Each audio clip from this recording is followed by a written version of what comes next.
Let him know, let him know. 48 the mic. Thing you're telling the public and telling yourself is a figment of your imagination. And if we're talking about big bucks, Dusty Rhodes, I spent more money on spilled booze with Leona Hemsley last Sunday night sitting in my lap than you made in the last 6 months. That's right. You know why? Because I am legitimately a big deal. Now, part 3. I have a very dear friend, as you know, his name is Tully Blanchard.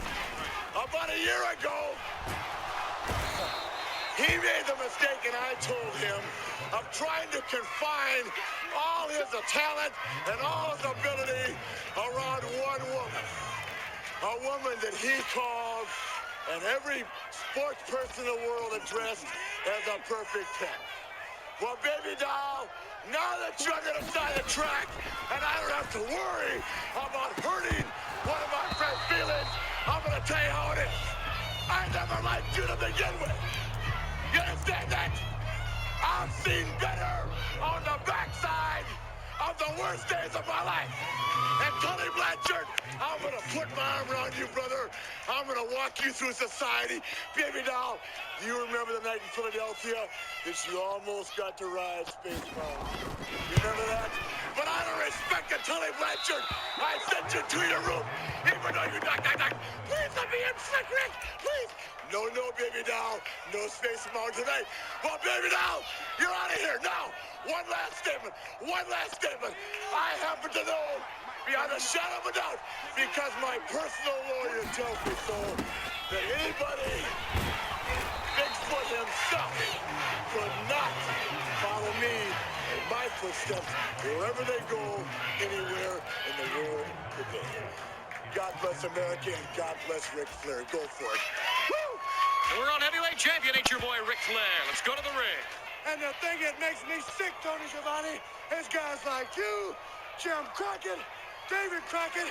He comes in the ring, Dusty Rhodes comes in the ring with a steel-toed boot. Continuously kicks Ole Anderson in the leg. I've told you about that boot time and time again. You won't do anything about it. If that had been Ric Flair wearing it, if it had been me or Tully Blanchard wearing it, what would you have done? Fines, suspensions. Hey, I'm not taking you home. Oh my goodness, baby doll's out here. You take me home or not. I'm out here to say, Art Anderson, you are next. Oh, it's not a plan. Just wait a minute. Wait a minute, Tony. You're next. And I got news for you. When you get off Space Mountain, you'll be like this. Tony Schiavone, any intelligent human being knows that women were put on this earth. You understand? Dinner and make babies, and that's where the line is. You got to go. Right back.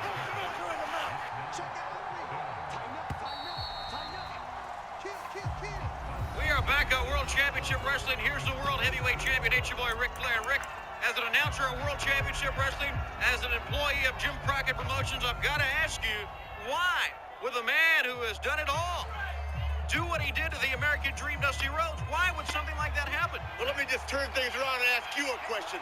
What makes you think that I gotta tolerate a guy that makes $1,000 a week when I make $500,000 a year just wrestling? So when you think you can put yourself in a position, Wait a minute, Rick, that has to nothing to do with it. Why did you go and hurt Dusty? He came in there to help you against the Russians, right? Didn't he save you? The three of those guys are beating up on you. He comes in the ring and tries to help you. And what do? You turn around and watch his ankle up. I'm on a very limited schedule. Well, then answer the And question. as hard as it might be for you to understand what a real important man does with his time, take a look at this watch. You got about another 6 minutes of my time because I got places to go, you know? Who cares about the watch? Answer the question.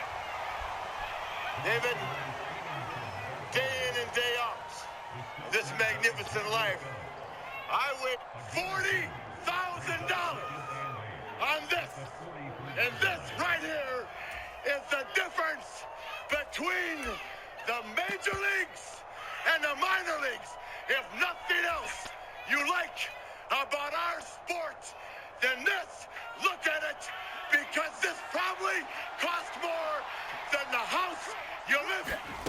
And last night, Jim Crockett, who made me wait a month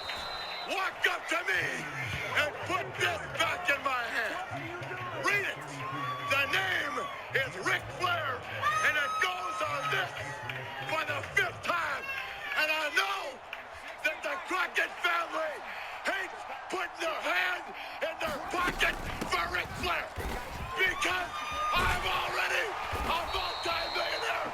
But the bottom line is, I'm the best wrestler in the world today, whether you like it or not. Now Lex Luger. And Luger, I gotta get this point across. I like you. You're a nice guy. You're a great athlete.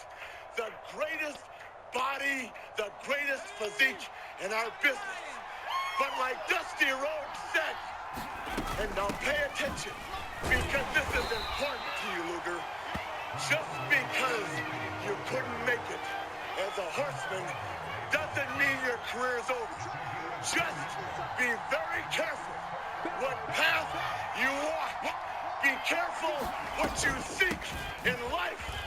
Because, my friend, the bottom line is, if you jump on iron, you're jumping on top.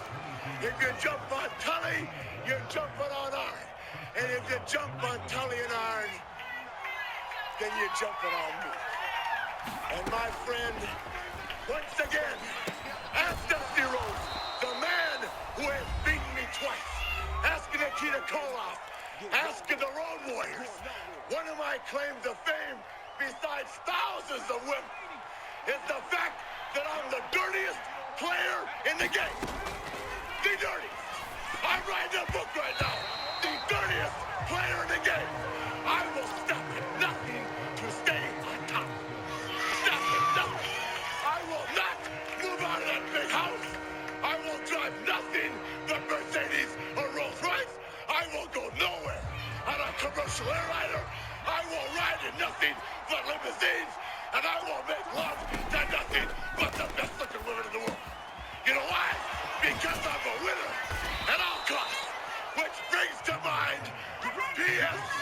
Michael Hayes, the spandex cowboy.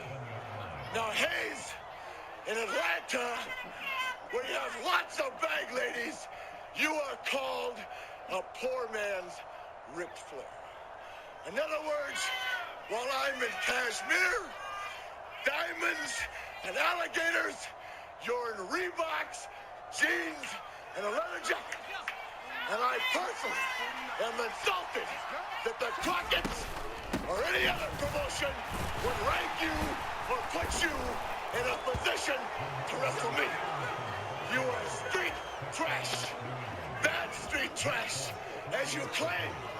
And pal, the bottom line is, Michael Hayes, don't be like Luger. Don't be a loser. Don't jump on the nature ball. All right, the Hallsman here. World Tag Team Champions, tell him that. I believe Arn Anderson has a line for you, my friend. Every Crockett, it is a special position being the owner. But what it is, what we need to tell you